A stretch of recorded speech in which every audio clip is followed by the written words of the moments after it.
I'm just going to introduce people, more or less tell about what had happened and what we were called to, and then talk about the people that helped us, the departments, the number of people that we can estimate, some of that acreage that was burnt, the facts. All this is on our Waseca County or Waseca Fire Department Facebook page, the press release. We're going to try to pretty much stick to the facts. We don't have a ton of updates from the people. We have a little bit with the two firefighters, the civilian we do not have an update with, so I'll go over that, and then we'll we have put in requests for some of that stuff, and then we'll, like I said, Jake will kind of talk about what we're doing today and what we potentially might need to do tomorrow and 8 days in the near future with this. So does that all make sense? Yep. Like I said, it's going to be a little green and yeah. Okay, perfect. So we'll do our best and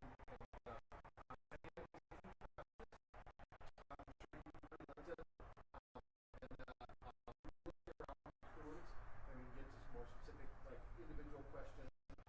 You know, like I said, there's a, you know, there's an active investigation and all that too. So I want you to be respectful of this.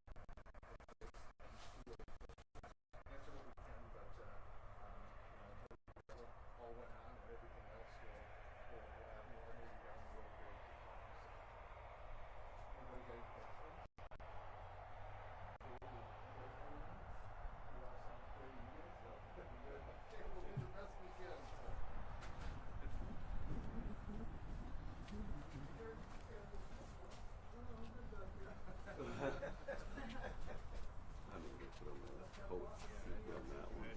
And I don't know where you want us. Do we stand in front of this or behind it? Yep, all the mics are right in front of it. Lights right up at it. Gotcha. It's a microphone Okay, stand. you guys want to do one on each side, or how Think you of that want as to a microphone stand. That's all microphones there. So you can step a little closer to it too. Okay. Right up to it like it's a stick by. And you just let me know when you're ready. I believe we're all ready. Ready? Hello, my name is Jason Forshee. I'm the fire chief here at Waseca Fire Department. We are here. First of all, I want to thank everybody for joining us today. We're here today to provide more information about the fire that happened yesterday. We have a few representatives that are available today, both from the DNR and from the Sheriff's Office.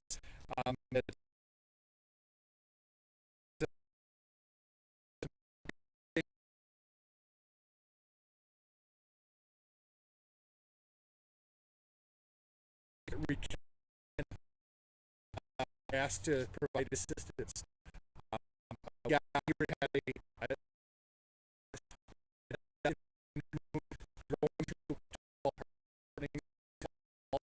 this time between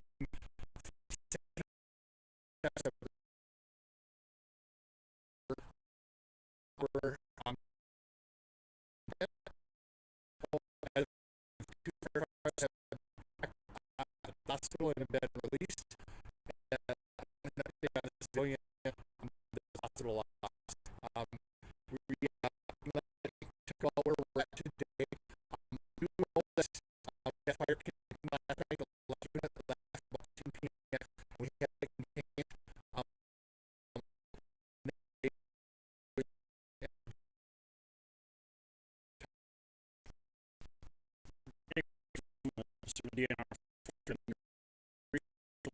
and as you said, we got called over here yesterday for a large and expanding grass fire in the swamp here. It's state ownership. It's the Finley Wildlife Management Area and the Moonin Wildlife Management Area. And Minnesota DNR Forestry is able to assist local fire departments in wildland situations because we do have the specialized training, equipment, and experience in these unique situations that we run into with wildland fires. Yesterday we responded with about 10 people, a couple engines, and we did get some aircraft put up. That's some of the other resources that we have access to. We received help from the U.S. Fish and Wildlife Service. They also brought some resources, some tracked vehicles. Given the swampy, wet nature of the ground, those tracked vehicles were essential for getting work done. And because of the size of this fire, putting aircraft up really gave us an eye up there to have a good going on, what some things were, and we were able to use some single engine aircraft that were able to drop, and we did some work with helicopters as well to help slow the fire, so we could get it suppressed real well in the evening. Now today we definitely had a change of weather, so it's looking a lot better. But given the size of this and the chance that things could be smoldering unnoticed, we have brought out about 40 personnel today, an assortment of engines and tracked vehicles again. We did fly the site with a helicopter this morning just to get some of that aerial intelligence, and we've been working it through the day. We found some hot spots and some smokes and things that we're really trying to get wrapped up so we can have this well contained and feel really good about leaving it at the end of the day today. We will be bringing back a few resources tomorrow and to continue to just monitor the perimeter of this to be sure as things dry out that we don't see a rekindle and respreading, and that will be a day-to-day decision of how many days this takes, but we will be this for several days following.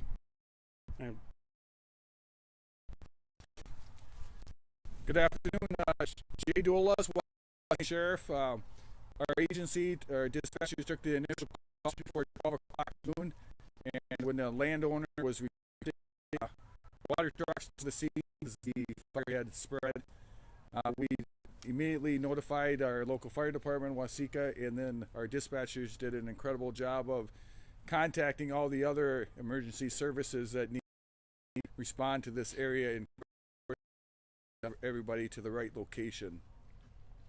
So the collaboration between the Waseca Fire Departments, the state, and everybody was outstanding. That's about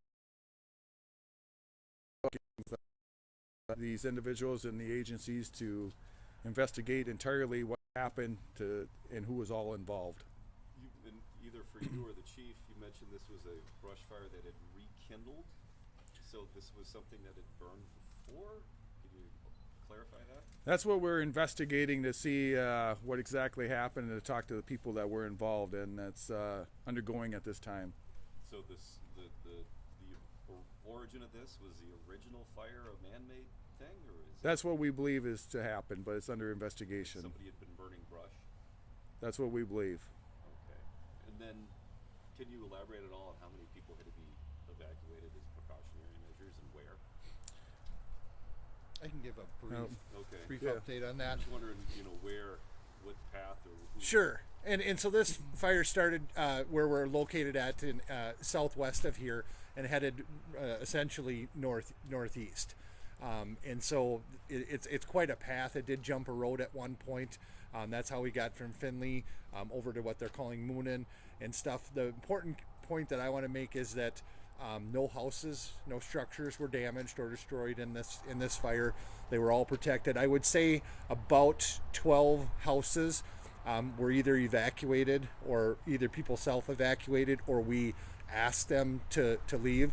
We did stage resources, tankers, brush trucks, hand lines, drop tanks to protect those structures as the fire moved in that, I'm going to call it, northeasterly direction with those high winds. But and the other thing I just want to make clear is that we're very fortunate for all of the support that we have gotten as first responders, and for all the agencies that have helped us out. Many law enforcement agencies, fire departments, state agencies, the DNR, everybody else. And like Jay said, it is under investigation at this time, and we'll try to figure out those answers. And follow up on that, when we were driving around, looking around, it was pretty remarkable how close it got to some of these homes, and in some cases went right around them. Was that how much luck was involved, and how much of that was defending the structures? I mean, what was what happened there? It was shocking to me that nothing burned. Yeah, I think that's the key. Is I think there was some luck. I think it also was some of that protect. Fire departments, I would guess that somewhere between engines we had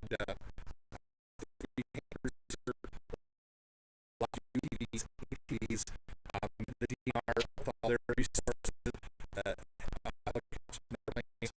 all of those were helping to control or protect those houses. It got very close to some of them. Yes, within feet.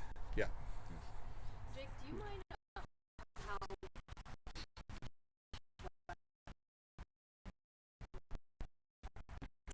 So there are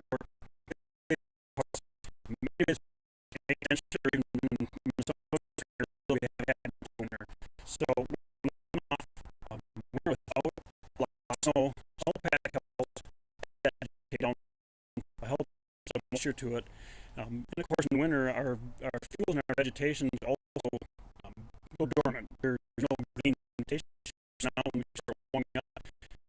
There will feel moisture because all the if they're dried, we say so they're ready. Now combine that with temperatures that are way above normal and humidities that dip fairly low. You throw some wind on it, and it was beyond what most you could directly attack and put out real well. So it made it difficult, and it also missed of the whole incident really fast because you had looking ahead as fire removing it was able to dump an entire kind of so yeah, it was the day if something big was going to it was going to happen yesterday. it was unprecedented, right? See any We don't have a lot of some of that in this part of the city. Our landscape, our land use, agriculture, roads, developments, fire, instances. So it's more unusual to go out the parts farther north. So,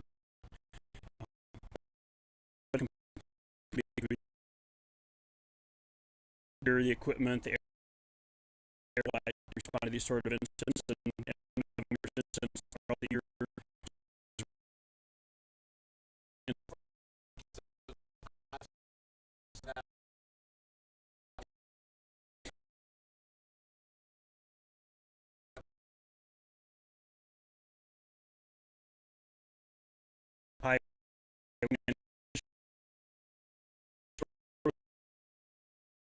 Then we today around fire temperatures drop and it's not running, it's not moving today, it's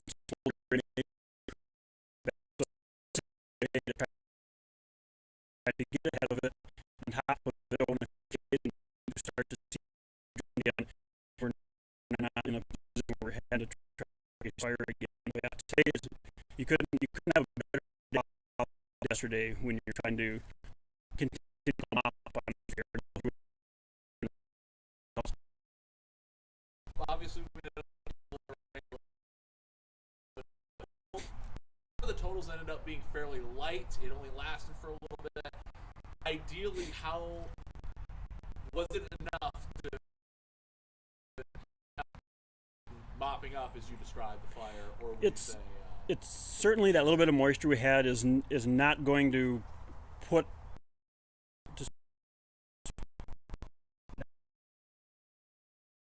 as readily. The fuels won't be as receptive, so it can't spread new areas as well. But it's certainly temporary, and even as the day goes on, it's dry out. It's a matter of hours, but it's about as big and it helps us do some good.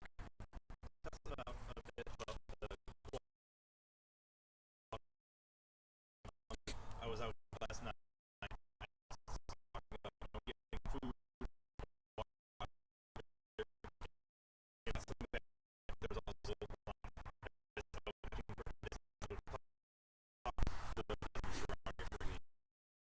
We have a great in the and absolutely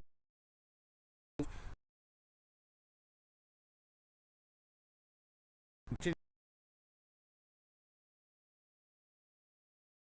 and we're very thankful and very helpful for all the efforts that local people have helped in when we do that. In addition to the food and we also have banks that are near farmers tillage equipment to protect some of the homes that were in danger when the fire was creeping in very close to their residence, as you guys have observed. So they made our work a little easier. Could you just describe some of the farming equipment that was used in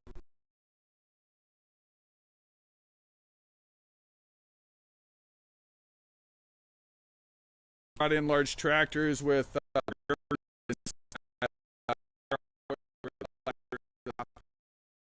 slow down the burning up upon the homes, and those pieces of equipment were anywhere from 30 to 50 feet wide, and they covered quick and to go to some terrain really quickly that firefighters weren't able to walk to or water to. Large trains, they made that work easier and quicker for us. I'm good. Good. Awesome. Thank you.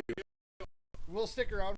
If there's some questions that you need from us, we'll try to answer what we can. Press release? I don't believe it is. Spell it out for me. Sure. So, yeah, Jake, J-A-K-O